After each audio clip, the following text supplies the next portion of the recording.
नमस्कार, स्वागत है आपका ई बुक ऑनलाइन एजुकेशन में। आज हम लोग बात करने वाले हैं ऋग्वैदिक काल। इसके पहले हम लोगों ने देखा कि वैदिक सभ्यता क्या है, इसका विकास कैसे हुआ और इसके पहले कौन सी सभ्यता उस क्षेत्र में व्याप्त थी। अगर आपने चैनल को सब्सक्राइब नहीं किया तो कर लीजिए और साथ में बेल आइकन को भी प्रेस कीजिए, जिससे आपको नोटिफिकेशन मिलता रहे। ठीक है, देखते हैं ऋग्वैदिक काल में क्या था। आपको मैंने पिछले क्लास में बताया था कि जो वैदिक काल को दो भागों में बांटा गया। अगर आपने वो लेक्चर नहीं देखा है तो ऊपर आई बटन पर क्लिक करिए, आपको लेक्चर मिल जाएगा। वो कौन कौन से काल थे वो? एक तो ऋग्वैदिक काल था और दूसरा आपका उत्तर वैदिक काल था। दोनों की समय सीमा क्या थी? जो ऋग्वैदिक काल था 1500 से 1000 BC तक था और जो आपका उत्तर वैदिक काल था 1000 से 600 BC तक था। ठीक है, अब जैसे कुछ इतिहासकार हैं, जैसे उनमें से नाम लूँ मार्टिन व्हीलर। ठीक है, नाम याद रखना आप।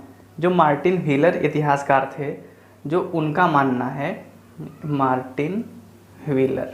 ठीक है, व्हीलर याद रखना, कई बार एग्जाम में पूछा गया है। इन्होंने तर्क दिया है कि जहाँ पर सिंधु सभ्यता थी और आर्य लोग आ गए उस वहाँ पे और इन्होंने आक्रमण कर दिया, यानी कि सिंधु सभ्यता का पतन आर्यों के आक्रमण से हुआ है, ये मत दिया है। और ये मत दिया क्यों था उन्होंने?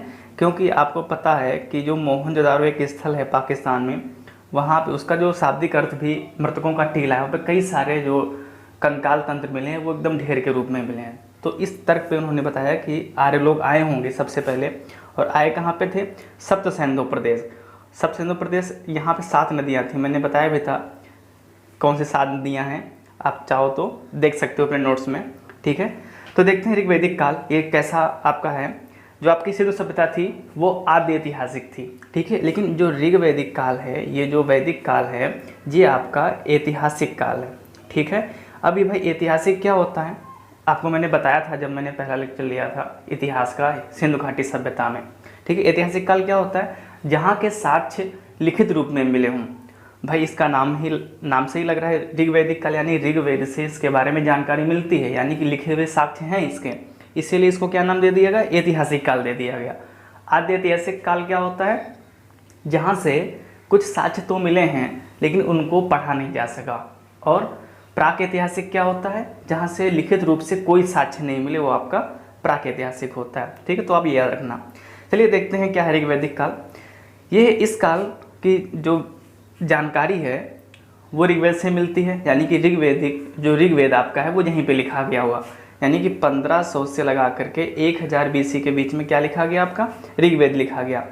और क्या हुआ? इनका जो प्रारंभिक जीवन था वो कबीलाई था। कबीलाई का मतलब यानी कि मान लो 10 दिन यहाँ पे रहे, आगे यहाँ पे सब कुछ खाने पीने का ख़त्म हो गया तो अपना डेरा डंबर उठाया और निकल गए आगे।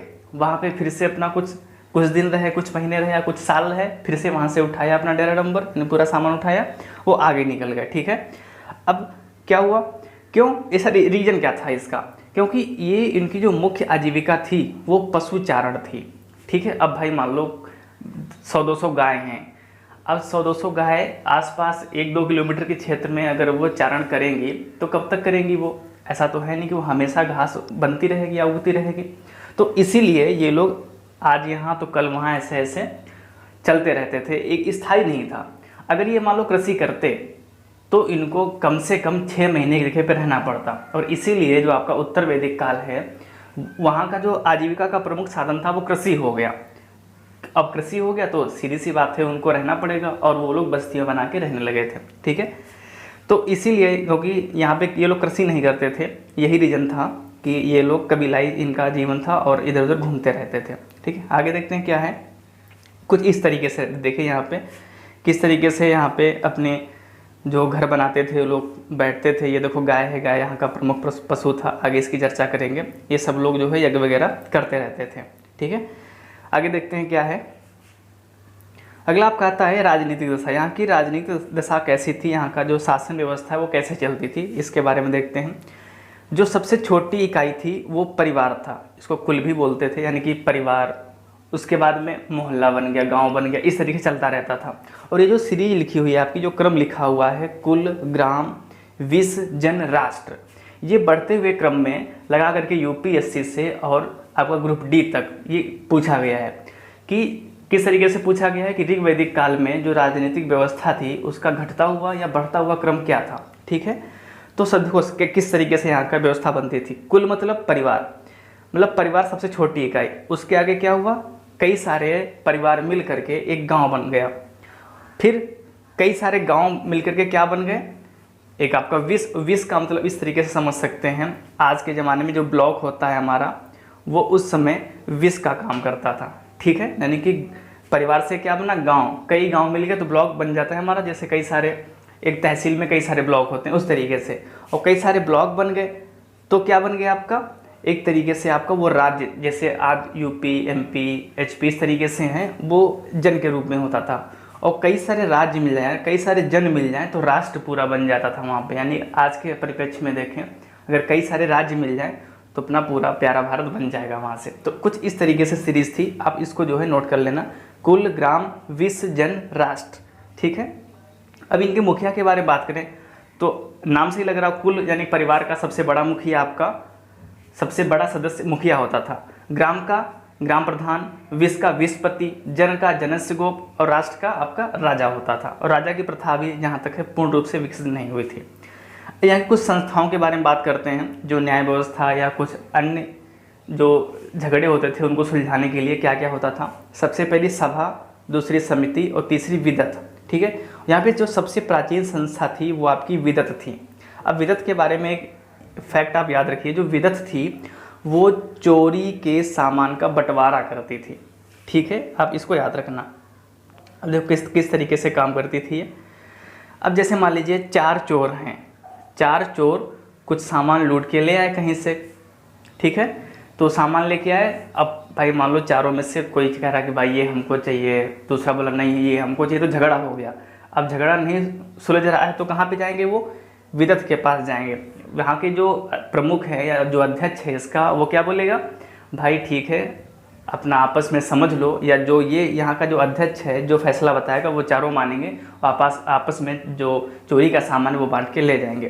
तो याद रखिए आप, सिर्फ अगर क्वेश्चन पूछता है कि ऋग्वैदिक काल में ऐसी कौन सी संस्था थी जो चोरी का सामान बांटने के लिए जानी जाती या फैसला करती थी, तो याद रखिए विदत थी। ठीक है, सभा के बारे में बात करें, सभा और समिति। अगर हम वर्तमान में संसद की बात करें तो संसद में आपकी 2 सभाएं हैं। नंबर 1 कौन सी, 2 सदन है, लोकसभा और दूसरा आपका राज्यसभा। ठीक है, अब इसको कंपेयर करते हैं। जो समिति थी वो लोकसभा के बराबर थी, और जो सभा थी वो किसके बराबर थी, राज्यसभा के बराबर थी। ठीक है, अब यहीं से देखते हैं। अब देखो जो लोकसभा में हैं वो लोग कहाँ से जाते हैं, वो सीधे जनता के प्रतिनिधि होते हैं। यानी कि जो एमपी होते हैं, मेंबर ऑफ पार्लियामेंट, वो सीधे जनता के द्वारा चुने जाते हैं। ठीक है, और जो राज्यसभा के सदस्य होते हैं उनको हम लोग नहीं चुनते हैं, उनको क्या होता है, या तो नॉमिनेट किए जाते हैं या कुछ अन्य उनकी योग्यताएं होती हैं वहाँ से चुन के जाते हैं वो। ठीक है, अब इसको थोड़ा सा और आगे बढ़ते हैं। इसके लिए सभा में, यानी जो सभा थी, सभा किसके बराबर थी, राज्यसभा के बराबर। यानी कि वर्तमान में जो राज्यसभा है वो सभा के बराबर थी, और जो समिति वो लोकसभा के लिए। यानी कि समिति जो थी उसमें आम आदमी जा सकता था। भाई क्या कोई भी इलेक्शन में खड़ा हो सकता है ना, लोकसभा के चुनाव में कोई भी जा सकता है, तो इसीलिए समिति ये आम लोगों के लिए थी। और जो सभा थी आपकी वो कुछ विशेष लोगों के लिए थी, यानी जो प्रबुद्ध लोग थे, जो जानकार लोग थे, जो ज्ञाता लोग थे, उनके लिए कौन सी थी, वो सभा थी आपकी। ठीक है, और जो समिति का अध्यक्ष होता था वो ईशान होता था। जैसे वर्तमान में देखें जो ओम बिरला साहब लोकसभा के अध्यक्ष हैं, ओम बिरला जी, तो उसी समकक्ष जो पद था वो किसके लिए था, वो ईशान का पद था। ठीक है, आगे बढ़ते हैं। अगला धर्म के बारे में बात करते हैं। यहाँ पे धर्म कैसा था, प्राकृतिक शक्तियों का प्रभाव बहुत ज़्यादा था। यानी कि जैसे आंधी हो गया, तूफान हो गया, मेघ गर्जन हो गया, बिजली का कड़कना हो गया, बारिश हो गई, ओलावृष्टि हो गई, इन सब पे बहुत विश्वास करते थे। ठीक है, और ये इन्हीं को देवता मानते थे। अगर आग लग गई तो अग्नि देवता, बारिश होने लगी तो जल देवता, हवा चलने लगी या आंधी आने लगी तो वायु देवता। ठीक है, लेकिन इनमें से सबसे प्रिय जो देवता थे वो कौन थे, इंद्र थे। इंद्र को बादलों का या बारिश का देवता माना जाता था। ठीक है, और तभी से प्रथा चली आ रही है, अग्नि को भी देवता मानते हैं अपने हिंदू समाज में, जल को भी देवता मानते हैं, और हवा को भी पवन पुत्र यानी कि देवता मानते हैं। इस तरीके से कहीं ना कहीं प्रभाव अभी तक है इसका। अगला आता है सामाजिक जीवन, यानी कि इनका सामाजिक जीवन कैसा था। जैसे मैंने पहले बताया, यहाँ के लोग कबीलों में रहते थे, ठीक है। और समाज कैसा था, पितृसत्तात्मक था। यानी कि अगर हम सिंधु घाटी सभ्यता से इसको कनेक्ट करें तो सिंधु घाटी सभ्यता कैसी थी, मात्र सत्तात्मक थी। लेकिन जैसे जैसे आर्य लोग आगे बढ़ते आए तो समाज बदलने लगा और समाज कैसा हो गया आपका, पितृसत्तात्मक हो गया, ठीक है। यानी कि जहाँ की जो महिलाएं थीं उनकी कुछ सीमाओं में वो उनके लिए सीमाएं तय कर दी गई कि भाई आप घर पे रहोगे, केवल आप खाना बनाओगे, झाड़ू पोछा करोगे या कुछ अन्य काम करोगे, बाहर नहीं जाओगे, आपको जो जायदाद है उसमें हिस्सा नहीं होगा। इस तरीके से बहुत सारे इन पे रोक लगा दी गई, ठीक है। पशुओं की बात करें तो सबसे प्रिय पशु उनका गाय था, ठीक है। लेन देन का माध्यम भी था, इसीलिए इसे अघन्या कहा जाता था। अब गाय के बारे में थोड़ा समझते हैं।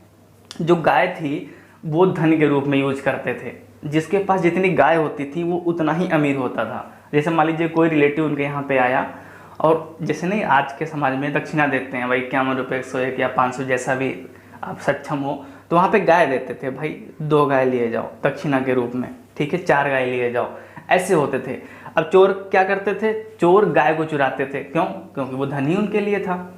अब इतना पवित्र था, उनको अघन्या यानी गाय को अघन्या बोला जाता था। अघन्या का मतलब क्या होता है, ना मारने योग्य, ठीक है। तो ये याद रखना, कई बार पूछा गया एग्जाम में कि जो अघन्या है ऋग्वैदिक काल में किसके लिए प्रयोग किया गया है, तो आपका क्या आंसर हो जाएगा, वहाँ पे गाय हो जाएगा, ठीक है। तो इस तरीके से आपका ऋग्वैदिक काल है वो समाप्त होता है। कैसा लगा कमेंट सेक्शन में ज़रूर बताएं।